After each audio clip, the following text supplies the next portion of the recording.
Hello guys, awareness lang para sa mga kapwa ko OFW dito sa Saudi.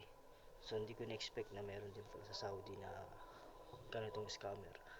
So nung time na yun is may tumawag sa akin at nagpakilala siyang taga MOI, Tawakal na. So under daw siya ng government ng Saudi Arabia.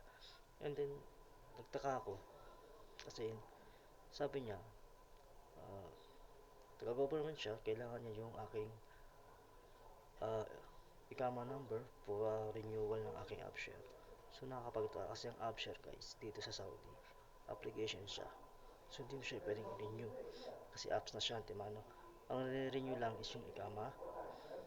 Tapos nung nahingi na niya sa ikama number ko, doon siya nagtanong ngayon kung ano yung bangko ko.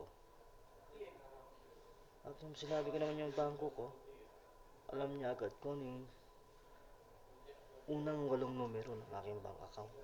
So nagtaka na ako nung paano niya nalaman yun. And then, nung hihingi sa akin yung last part ng aking bank account number, hindi ko to binigay kasi alam ko na scam to guys. Kasi, once na ibigay mo yung bank account number mo, hihingi siya sa'yo ng OTP. So, once na ibigay mo yung OTP mo, yung laman ng bank account mo, makukuha na lahat yun. Kaya awareness lang sa ating lahat guys, mga ka-OFW.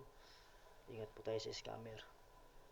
Kasi meron kaming kakilala rito na nangyari sa kanya yon at nakuhaan siya ng pera.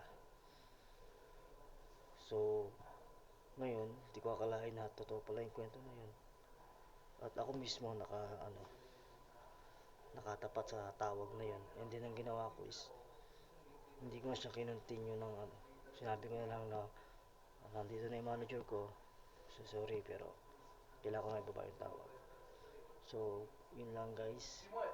Awareness lang sa ating lahat. Huwag tayong papa-scam kasi alam niyo na, mahirap maging buhay OFW dito sa Saudi Arabia. Imbis na para sa pamilya, mananakaw pa ng iba. Kaya, yun lang guys. Ingat po tayong lahat.